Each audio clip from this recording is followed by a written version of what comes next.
Continuando con esta clase de hoy de familia, vamos a hablar del maltrato intrafamiliar y la violencia intrafamiliar.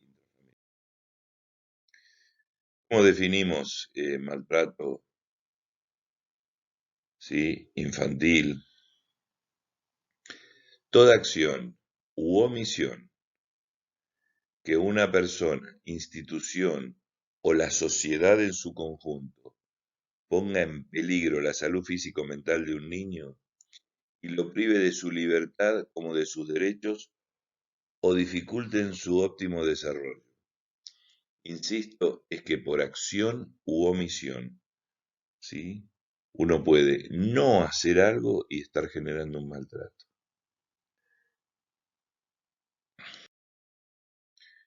Y vamos, o sea, la clase en general se va a tratar de definir las distintas formas de maltrato, aunque nosotros vamos a ver en la práctica, cuando estemos hagamos un interrogatorio, como ya lo vimos en familia, que las clasificaciones sirven para dividir distintos tipos de maltrato, pero en la práctica podemos tener en un solo sujeto varios estamentos de esta clasificación, que si muchas veces si no lo sabemos, como pueden tener características distintas que pueden sumarse unas a otras, no podemos reconocer desde dónde o cómo ese niño está siendo avasallado en sus derechos y está siendo maltratado.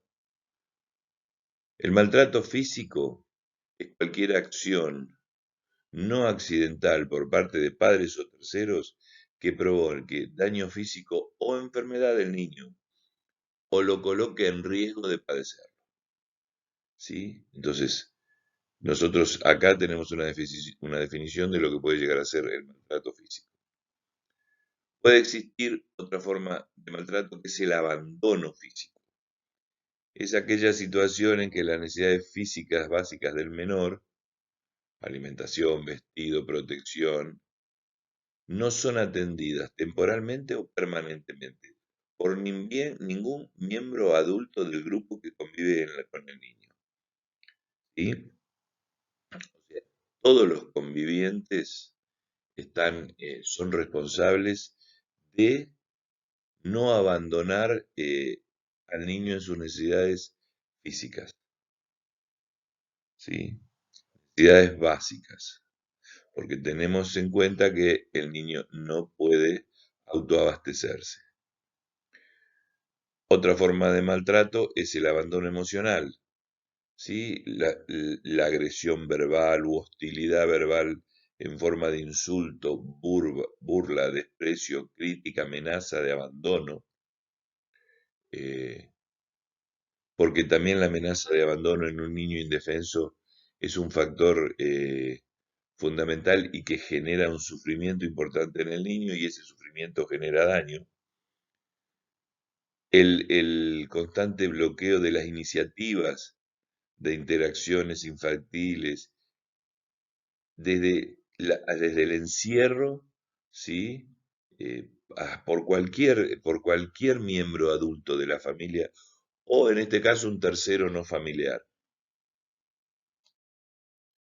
Abandono emocional, la falta persistente de respuesta a las señales, llanto, sonrisa, expresiones, emociones. Recuerden que el niño, previo a saber hablar, está permanentemente atento a todas las expresiones del adulto y la forma de comunicarse, así como nosotros verbalizamos a través de la lengua, el niño lo hace a través de sus gestos. Él está muy pendiente de las sonrisas, de las miradas, de los gritos, de los sí y de los no. Entonces, estas expresiones emocionales, es importante que haya una respuesta por parte del adulto, ¿sí? Bueno, otra forma de maltrato es el abuso sexual. Cualquier clase de placer sexual con un niño por parte de un adulto desde una posición de poder o autoridad. El adulto es un referente cuidador del niño, así que cualquier clase de placer sexual que satisfaga la sexualidad del adulto, que satisfaga el placer del adulto, junto a un niño, ¿sí? Desde una posición de poder. No es necesario el contacto físico, ¿sí? En forma de penetración, para considerar que existe abuso, sino que, por ejemplo, puede utilizarse un niño como objeto de estimulación sexual. Incesto, violación, vejación sexual, ¿sí? El abuso sexual sin contacto físico, seducción verbal, solicitud indecente, exposición de órganos sexuales a un niño para obtener gratificación sexual, realización del acto sexual o masturbación en presencia de un menor, pornografía. Cuente que exista, se exponga material en donde se muestran actos para el cual el niño no está capacitado para verlo. Y esto es un abuso sexual. El mostrar pornografía a un menor es abuso sexual. La explotación laboral, ¿sí? O la mendicidad, mandar a los niños a pedir. Y en este caso, los padres o los tutores asignan al niño con carácter obligatorio la realización de trabajos domésticos o no, que exceden los límites de lo habitual, que deberían ser realizados por adultos, que interfieren de manera clara en la actividad y necesidades sociales o escolares de los niños, y por último, son asignados con el objetivo fundamental de obtener un beneficio económico o similar para los padres o la estructura familiar. Esto es explotación laboral, ¿sí? Fíjense que un niño tiene que jugar y estudiar, o sea, que si el trabajo interfiere en estas etapas del desarrollo del niño y además se hacen para un beneficio individual, ¿sí? O general de la familia, hablamos de explotación laboral o mendicidad. La corrupción, ¿sí?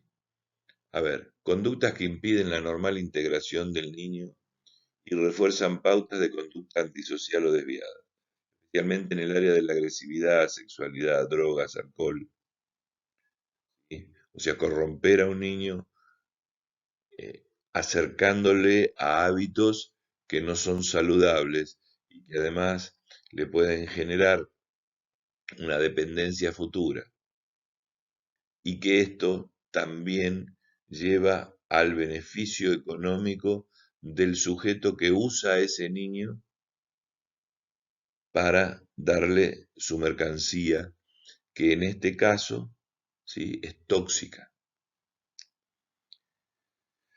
El síndrome de Munchausen por poder o by proxy, como lo pueden llegar a escuchar, es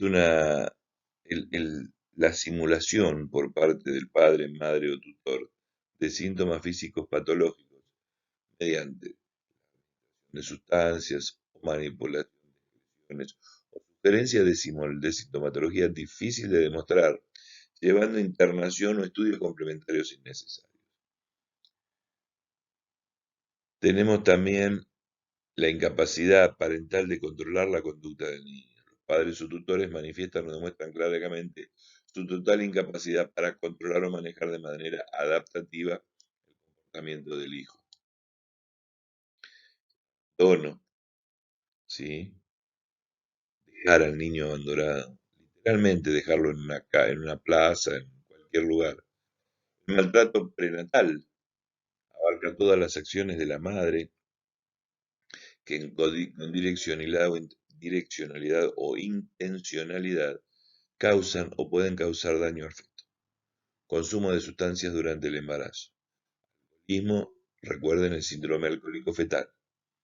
Falta de controles médicos, exceso de trabajo corporal, déficit alimentario distinto al ocasionado por la pobreza.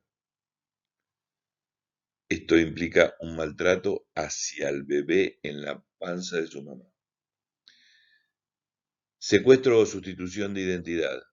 Se refiere a todos aquellos casos en los que el menor es separado de su madre, ni bien nace, para ser entregada a personal policial o personas relacionadas con sus secuestradores, negando su identidad.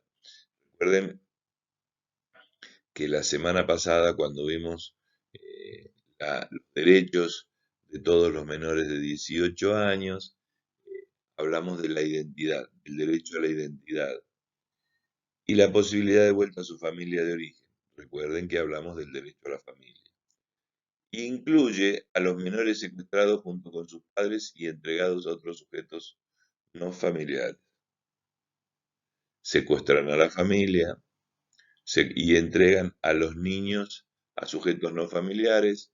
En nuestro país existe historia, ¿sí?, de estas situaciones en las cuales son previas a la Declaración Universal de los Derechos del Niño, pero no nos tenemos que olvidar de situaciones atroces en las cuales no solo se torturaba y se mataba a las madres, sino que secuestraba a los niños y se los entregaba a otras familias. Y vamos a hablar de lo que es el maltrato institucional. Entonces, nosotros como sociedad podemos maltratar a la infancia burlándonos de sus derechos y, y generando las consecuencias que todos conocemos del maltrato y que en su práctica cotidiana, eh, cuando ejerzan pediatría o inclusive no ejerciendo pediatría, a nosotros nos interesa más la formación del médico clínico en pediatría para que cuando hagan un interrogatorio en un adulto también sepan encontrar este tipo de situaciones y entonces de esta forma nosotros podemos actuar en forma indirecta sobre el niño y no solo desde la pediatría, sino desde todas las especialidades podemos cuidar a nuestros niños, ¿sí? Entonces, una institución que desde la legislación, procedimiento, actuación, omisión, ¿no? U omisión procedente de los padres públicos o bien derivadas de la actuación individual de algún profesional, que comporte abuso, negligencia, detrimento de la salud, la seguridad, el estado emocional, el bienestar físico, la correcta maduración o que viole los derechos básicos del niño o de la infancia. Nosotros como profesionales de la salud, ya no pediatras, ya no médicos, sino como profesionales del equipo de salud, tenemos que tratar de evitar y de ser agentes de lucha contra todos los tipos de maltratos hacia la infancia. Vuelvo a insistir, no solo de la pediatría, desde cualquier lugar o desde cualquier especialidad que ustedes estén ejerciendo en el futuro de su carrera.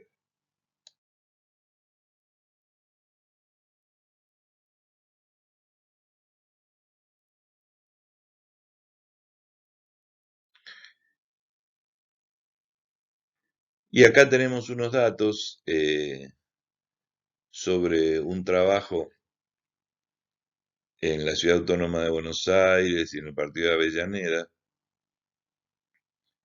Se estudiaron 72 escuelas con 77.851 niños.